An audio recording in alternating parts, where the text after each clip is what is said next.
Bonsoir à tous, ravi de vous retrouver en ce jeudi 30 juillet. Toute l'actualité près de chez vous, invités, reportages, météo, culture et sport avec une offre diversifiée comme tous les étés en principauté. Tournoi de football, stage de tennis, jeux de société aussi, détente, déconnexion, autant de bienfaits au cœur de vos congés. Alors, bien programmer ses vacances justement et prévoir sa rentrée, tout savoir sur la façon de gérer au mieux cette période de repos. Nous serons dans un instant duplex avec un psychologue du travail et des organisations, Christophe Nguyen. Puis nous vous présenterons une nouvelle application Made in Monaco spécialisée dans le dépannage d'urgence. Elle s'appelle Fix Up. Enfin, nous découvrirons ensemble le tout nouveau défi des Suricates de Monac. Et pour débuter ce journal, la signature officielle pour 5 ans d'un nouvel attaquant à l'AS Monaco FC, Mathis Ablin, 23 ans, jeune international français qui arrive en provenance de Nantes, club avec lequel il a inscrit la saison dernière 8 buts et délivré 7 passes décisives. Transfert signé à hauteur de 25 à 30 millions d'euros. L'AS Monaco qui organisait hier, pour la 2e année consécutive en soirée, au village d'été sur le Port Hercule, un tournoi de football réservé aux joueurs de 12 à 15 ans. Voici le reportage de Frédéric Elion, accompagné de Marie-Ève B. Un mini-terrain de foot en plein cœur du Port Hercule. 10 équipes de 4 joueurs répartis en 2 poules de 5. Pour la 2e année consécutive, l'AS Monaco organisait, dans le cadre de son village d'été, un tournoi de foot pour des jeunes âgés de 12 à 15 ans. Un format rapide avec des rencontres de 5 minutes, avec quelques règles, comme l'interdiction de tirer de sa propre moitié du terrain. J'ai découvert ce tournoi à travers Insta. Et moi je suis fan de l'AS Monaco et du coup je me suis dit je vais participer au tournoi et pourquoi pas. Et toute mon équipe en fait, on est tous étrangers, on vient du Portugal, du Liban, on vient un peu de partout. Et on est tous fans de l'AS Monaco, on s'est dit on va tous participer pour une première fois et pour l'instant c'est magnifique. J'ai trouvé ça super que Monaco ils organisent un tournoi comme ça, donc je me suis dit que c'était une occasion de faire du sport à Monaco. Donc j'ai trouvé ça très intéressant. Vous faites du foot en club ou pas ? Moi en fait ça fait 2 ans j'ai arrêté, mais avant je faisais du foot et maintenant je fais l'athlétisme. On l'a su parce qu'on va tous les jours au Kids Tour et ils nous ont donné l'info, du coup on s'est donné rendez-vous. On a voulu le faire parce que le foot c'est le sport qu'on aime et on avait envie de faire ce tournoi. Premier match on arrive bien à tenir au score, on perd que de 1 but. Malheureusement on a mal joué et on perd 2 buts à 1. Et le dernier match, on a tous mal joué, voilà. On va essayer pour les 2 prochains matchs d'aller au moins chercher une victoire. On vient de gagner 4-0, du coup c'est une très belle victoire méritée. Et c'est une très belle expérience. On joue contre plusieurs équipes et je trouve ça incroyable pour l'instant. L'objectif c'est de gagner le tournoi, j'imagine. Ouais, bien sûr, gagner à fond, tout donner, mais surtout jouer avec le fair play. Parce qu'on n'est pas là pour casser les jambes et tout, on est là pour jouer au foot. Tous réunis autour de la même passion, le foot. Après 3 heures de tournoi, l'équipe du Jojo FC, invaincue, remporte la victoire finale et repart avec une tenue de l'AS Monaco. La petite balle jaune maintenant. Et le Monte Carlo Country Club qui organise des stages de tennis d'1 semaine destinés aux enfants de 7 à 14 ans. Jeunes débutants comme confirmés sont accueillis et encadrés par l'équipe de Patrick Ségara, ancien entraîneur de l'équipe monégasque de Coupe Davis. Alexandre Olivier et Alexandra Paulini sont allés fouler ce matin la terre battue aux côtés de ces jeunes stagiaires de fin juillet. Il est 9h et ça frappe déjà la balle sur les cours 17 et 18 du Monte Carlo Country Club. Ce sont les jeunes les plus motivés ce matin. Depuis lundi, ils enchaînent les séances matinales dans le cadre du stage. Le programme est complet tout au long de la semaine. Coup droit, revers, volley, amorti pour les plus aguerris. Les enfants apprennent tout en s'amusant. I like hitting the ball and using the arm. I got a lot of new friends here. C'était hyper bien et ce club c'est le meilleur, Patrick c'est le meilleur et je joue avec les balles jaunes et j'aime beaucoup voir les joueurs de tennis, les champions. Moi j'ai préféré les coups droits et les revers parce que moi j'aime bien quand je shoot fort et ça va dans les 2 premiers carrés. L'objectif pour l'entraîneur du stage, Patrick Ségara, c'est de privilégier la qualité plutôt que la quantité. Les enfants sont 4, voire 5 maximum par cours. Cela leur permet de frapper la balle constamment pendant l'heure et demie de séance. On met peu d'enfants par groupe, on fait ça par rapport au niveau bien sûr et l'âge. Et on essaie de faire en sorte que les gamins prennent beaucoup de plaisir à jouer, à se côtoyer, à progresser dans une ambiance plaisir, loisir et tout en apprenant la technique sur le terrain. Chaque vendredi, j'organise un petit tournoi, les enfants y tiennent beaucoup, la compétition un petit peu, même si c'est un stage loisir. Et l'objectif, c'est qu'ils progressent bien sûr quand même, leur donner l'envie de jouer au tennis quand ils rentrent dans leur club. L'équipe encadrante s'attache au suivi des enfants qu'ils retrouvent pour certains année après année. L'aboutissement pour eux, c'est de voir les enfants progresser à chaque fois qu'ils participent au stage. Il y en a beaucoup qui viennent donc d'une semaine sur l'autre et même sur plusieurs années consécutives. Donc même si on fait les stages, ils prennent souvent des cours à côté. Ça nous permet aussi de voir leur amélioration sur plusieurs années. Souvent c'est une belle progression. Il y en a qui maintenant qui jouent en match, en tournoi.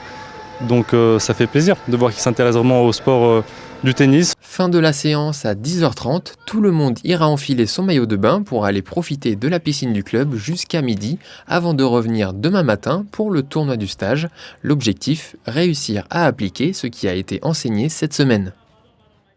L'été, c'est le moment parfait pour profiter des bienfaits du sport, on l'a bien compris, du farniente aussi, de la découverte, quelle que soit la météo même, de vos vacances, entre amis, en famille, pour petits et grands, l'occasion est belle là aussi de se réunir autour d'un jeu de société. Oui, mais lequel? C'est souvent la question et souvent un dilemme familial.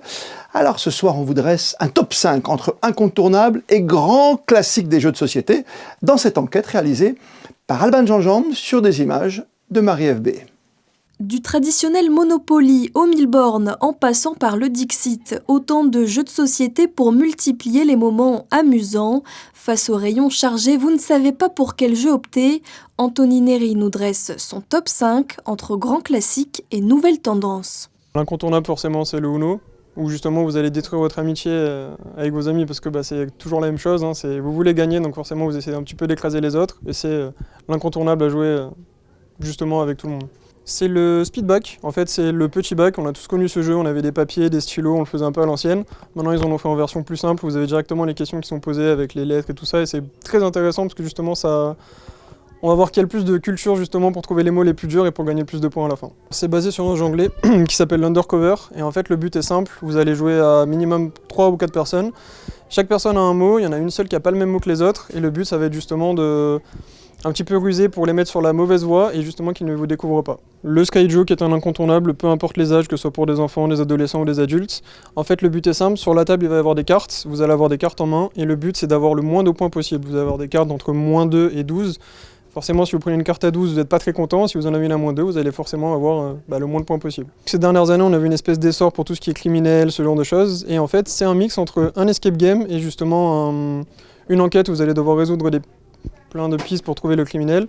Là ce qui est bien c'est que c'est basé sur Stranger Things, donc en gros c'est on va dire plus simple d'accès, mais après vous avez plusieurs thématiques, que ce soit sur les Yakuza, que ce soit sur des serial killers, ce genre de choses. Justement c'est un truc que vous ne faites qu'une fois, mais quand vous l'avez justement fait avec des amis et que vous découvrez qui est le meurtrier à la fin, c'est exceptionnel. C'est tout pour ce top 5, passez un bel été à jouer sans tricher. Et pour profiter au mieux de ces moments de grande coupure estivale, comment justement mettre tous les atouts de son côté pour en tirer les bénéfices? Avec nous ce soir, Christophe Nguyen, psychologue du travail et des organisations. Bonsoir à vous. Bonsoir. Prendre des vacances, vaste sujet. Oui, c'est une obligation, c'est même un droit quelque part finalement. Oui, et je pense que c'est une obligation à la fois d'une certaine façon légale, mais aussi pour sa propre santé mentale. Se reposer, c'est effectivement une ressource pour récupérer également, mais il faut aussi se distinguer la question du repos, qui est finalement dormir et qui est finalement quelque chose de normal et qu'on devrait faire régulièrement, quelque chose d'hygiénique, mais il faut aussi apprendre parfois à récupérer psychologiquement, ce qui est assez différent.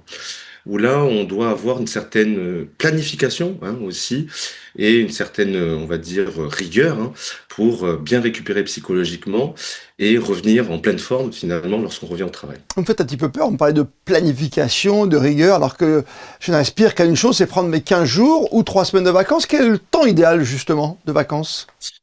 Alors, il y a des études qui montrent qu'effectivement, il faut à minima 4 ou 5 jours de repos. avec finalement une certaine forme de détachement psychologique. Au-delà de la durée finalement de ces congés, il faut pouvoir avoir des congés où on est sûr, d'une certaine façon, de ne pas être sollicité. Donc là, c'est aussi devoir couper. Il faut aussi avoir des temps de relaxation, d'apaisement, mais aussi des temps où on fait des choses qui nous font plaisir et qui sont vraiment différents de ce qu'on fait dans le travail. Si par exemple on a un travail intellectuel, il faut faire des choses peut-être plus physiques, des marches, des randonnées. Et à l'inverse, si on a un travail au quotidien qui est plutôt physique, il faut plutôt peut-être se stimuler intellectuellement. Et aussi, il faut planifier un petit peu ses activités, avoir le sentiment de maîtrise, pas juste être bousculé ou se laisser porter. C'est aussi quelque chose qu'il faut qu'on apprenne à faire. 4-5 jours seulement. Excusez-moi, Président, vous êtes à la tête d'une société, mais une petite semaine, c'est bien, mais c'est pas 2 semaines la bonne distance ? Alors effectivement, les études elles montrent que quand même, au bout de 2 semaines, on a quand même un effet de récupération et de bien-être qui est meilleur. Mais c'est surtout se dire qu'il ne faut pas dépasser ou se dire qu'il faut faire 1 mois, forcément. On sait qu'il y a un effet plateau au bout de 3 semaines. Mais finalement aussi, la récupération et le bien-être, ça se travaille aussi pendant qu'on travaille. Et il faut pouvoir se dire qu'au bout de 1 mois, 1 mois et demi, avec une charge de travail importante, c'est un petit signal. Il faut se dire, il faut peut-être prendre aussi des congés pendant l'année. Il ne faut pas attendre finalement les vacances d'été, les grandes vacances pour pouvoir récupérer psychologiquement et faire des choses qu'on aime. Donc c'est vraiment cette idée de pouvoir aussi l'entretenir psychologiquement, s'entretenir d'une certaine façon psychologiquement comme on s'entretient physiquement tout au long de l'année. Justement, vous parlez beaucoup de planification quand même. Ça veut dire qu'à un moment, il faut qu'on décroche quand même. Parce que moi, je pensais que la coupure franche, ça m'allait m'éviter un burn-out ou plus de soucis. Là, vous me parlez beaucoup de attention, préparer en amont, pendant et après, quoi. Oui, en fait, ces vacances, ça se prépare. Et vous savez aussi, des études montrent que penser à ces prochaines vacances, c'est aussi bon et permet d'entretenir, les effets bénéfiques des vacances. Mais c'est une planification positive, sur des choses qu'on aime, sur des choses finalement qui nous permettent d'avoir l'assurance de pouvoir se relaxer, comme je l'évoquais tout à l'heure, de détacher, et aussi apprendre des choses un petit peu nouvelles, parce qu'on peut se dire aussi que les vacances, c'est juste le repos, et c'est ça qui nous permet de récupérer, ne rien faire, par exemple. Or, il faut aussi stimuler, finalement, ça peut paraître contradictoire, mais se stimuler intellectuellement sur des choses qui n'ont rien à voir avec le travail. Ce qui est aussi important de se dire, c'est qu'il ne faut pas mettre tous ses œufs dans le même panier et être uniquement, guidé par son travail. Et sa vie personnelle, sa vie sociale, sa vie amicale, amoureuse, et ses loisirs, ça se planifie effectivement. Et pour vous montrer ça, un collaborateur à qui on supprime, son sport, par exemple, qui était prévu, ça génère forcément chez lui un stress important. Ouais, c'est sur cette frontière qui est très ténue entre la vie perso et la vie pro, bien sûr. Pour conclure, est-ce que vous comprenez encore que de glorieux anciens, des vétérans entre guillemets, nous disent toujours « Mais les vacances, M. Paco, c'est un luxe quand même, c'est pas une nécessité ». Alors, les vacances, c'est absolument pas un luxe, finalement, qui est réservé à des personnes qui peuvent se le permettre. C'est vraiment, je pense, pour les employeurs, quelque chose qu'ils doivent donner, qu'ils doivent, finalement, ils doivent être vigilants quant au fait que les salariés prennent leurs vacances. Parce que c'est à l'employeur de guider, finalement, comme vous le faites aujourd'hui. Oui, et je pense que c'est aussi un rôle managérial d'être attentif quand il y a des pics de charge, par exemple, parce que les gens puissent se ressourcer. Parce que dans le processus du burn-out, vous en parliez tout à l'heure, c'est quand les personnes se surengagent et se dire que plus tard, il y aura les vacances et on pourra récupérer un petit peu. Or, c'est aussi un rôle du manager d'être vigilant quand il y a des signaux faibles, des pics de charge, même s'ils sont réguliers, à ce que les gens puissent effectivement débrancher. Merci en tout cas pour vos explications très claires, Christophe Nguyen. Merci d'avoir été avec nous ce soir sur Monaco Info. Super, merci beaucoup.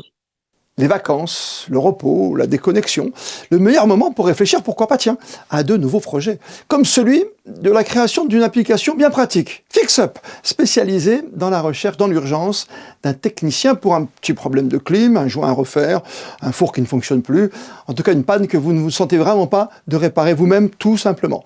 Aussi, désormais, vous pouvez vous tourner vers FixUp, cette application qui permet de prendre rendez-vous quasi instantanément avec un technicien pour toutes sortes de travaux domestiques.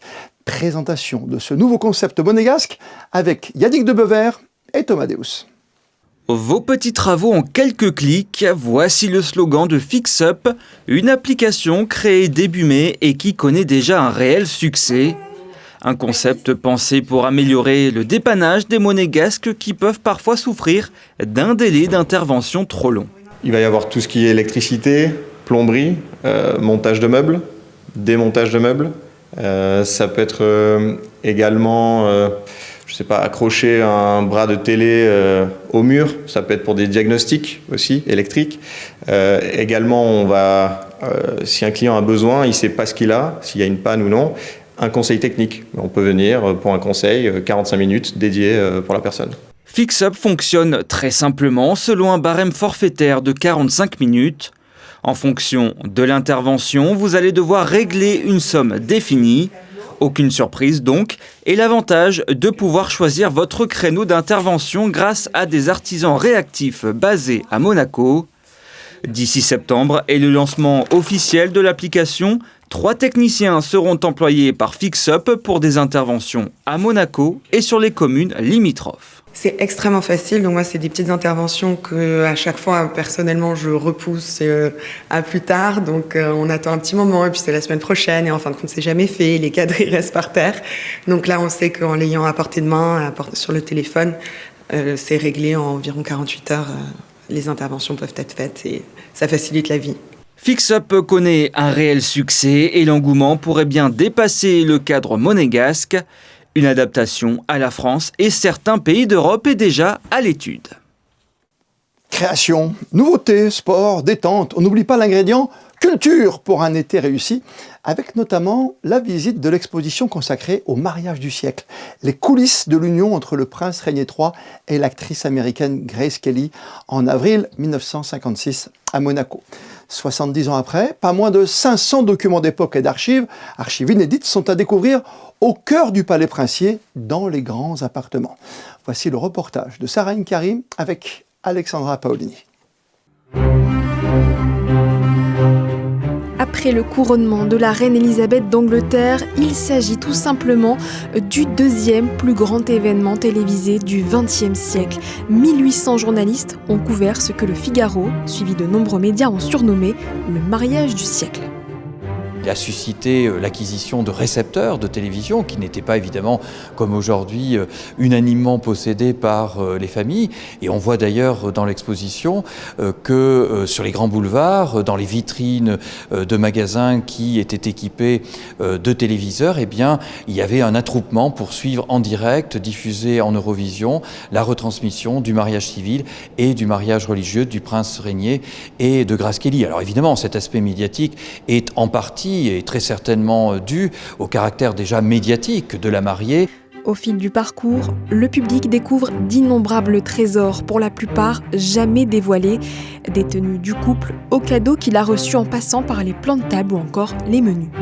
Nous nous sommes efforcés effectivement de multiplier les sources, bien sûr les archives du Palais, bien sûr l'Institut audiovisuel, mais d'aller bien au-delà. Nous sommes allés chercher des images filmées, des images d'archives jusqu'à Los Angeles, les fonds d'archives évidemment parisiens pour Cocteau, pour Nadia Boulanger, la Bibliothèque nationale de France, la Bibliothèque historique de la ville de Paris, les archives du Quai d'Orsay pour voir comment la diplomatie française a vu ce mariage, et aussi évidemment la perception qu'ont pu avoir les monégasques, les résidents. Nous avons été très heureux de retrouver les petits-enfants qui ont accueilli le 12 avril 1956 Grace Kelly sur le quai du commerce, le quai Antoine Ier aujourd'hui. Pour son mariage, le souverain s'est montré très impliqué, comme en témoignent ses croquis de son costume dessinés de ses mains. Il donne des instructions très précises dès le départ à son équipe rapprochée, que Paris Match avait surnommé le ministère du mariage. Il dessine lui-même le dé qui va être positionné au pied des marches de la cathédrale. C'est lui qui détermine l'itinéraire entre la cathédrale Sainte-Dévote, où le bouquet de la mariée est déposé, et le retour du palais. Alors il n'est pas seul, évidemment, et on a voulu aussi mettre la lumière sur tous ces acteurs, ces seconds rôles de ce grand film réussi du mariage princier, de l'architecte décorateur, mais aussi les maîtres de la musique, et puis la participation des gens de lettres, des académiciens français, de Jean Cocteau, de Marcel Pagnol, mais aussi d'une forme de culture populaire avec Lucienne de Lille, avec Annie Cordy même qui se produit, parce qu'il y en a pour tous les goûts, il y en a pour tout le monde dans ces réjouissances populaires, ces 8 jours de fête. 8 jours de fête racontés ici et qui permettent à tout visiteur de comprendre comment ce mariage a fait entrer Monaco, encore peu connu à l'époque, dans une nouvelle ère.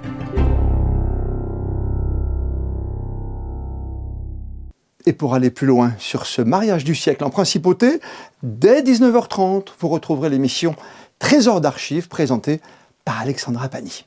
Un nouveau défi pour les Suricates de Monac pour l'automne prochain. Elles vont participer à la 8e édition du Rose Trip Maroc, un trek d'orientation 100% féminin et solidaire dans le désert marocain. Alexandra Pani et Marie-Ève Béé sont allées à leur rencontre et elles nous en disent plus sur cette nouvelle aventure. Après le Mont Blanc 2025, elles seront de retour dans le désert marocain qu'elles avaient pu découvrir lors de la 33e édition du Rallye des Gazelles. Mais cette fois-ci, les Suricates de Monac troquent leurs 4x4 pour des chaussures de trail. Céline et Sylvie ont choisi cette année de participer au Trek Rose Trip Maroc du 22 au 27 octobre. 3 jours, 3 étapes dans le désert et nous avons choisi la catégorie Open Plus, ça veut dire qu'on va faire entre 18 et 22 km par jour. Voire plus si on se perd. L'avantage de ce trek, c'est que ça reprend un petit peu les bases du Rallye des Gazelles auquel nous avons participé il y a 2 ans. Donc le principe, c'est de trouver des balises. Ce sera exactement pareil. C'est un trek sans GPS. On aura les cartes, on aura la boussole. Et donc, on a ressorti les affaires du Rallye des Gazelles il y a 2 ans pour se réentraîner à poser des points sur les cartes. Et puis, on a une grosse partie du matériel déjà, tout ce qui est compas, boussole. Un trek d'orientation 100% féminin et solidaire. Depuis qu'on a créé l'association Suricates de Monac, chaque année, on se donne pour objectif de soutenir une cause par an. Et donc, cette année, on va soutenir l'ONG CARE avec un programme pour les enfants du Liban. Parce qu'on souhaite mettre cette cause en avant. On n'en parle plus beaucoup et malheureusement le conflit dure et les enfants sont fortement touchés. Donc ça nous tenait vraiment à cœur et on espère lever des fonds pour venir en aide aux enfants du Liban. Donc ça c'est la partie solidaire du défi qu'on se lance cette année. Il leur reste encore quelques mois pour se préparer à ce nouveau défi et profiter de l'été pour s'habituer aux journées chaudes qui les attendront dans le désert marocain. Vous pouvez les suivre et les soutenir dans cette nouvelle aventure sur leur site internet suricatedemonac.com. Dans un instant, votre météo signé Frédéric Hélion. Et comme le veut la tradition, on termine ce journal par les instantanés du jour consacrés au stage de tennis organisé pour les 7-14 ans au Monte Carlo Country Club. Les photos sont signées Stéphane Dana. Demain, c'est Théo Schumer qui sera avec vous à 19h pour un tout nouveau journal. D'ici là, belle et bonne soirée d'été à toutes et à tous. Et plus que jamais, vous le savez, vous êtes bien sur Monaco Info.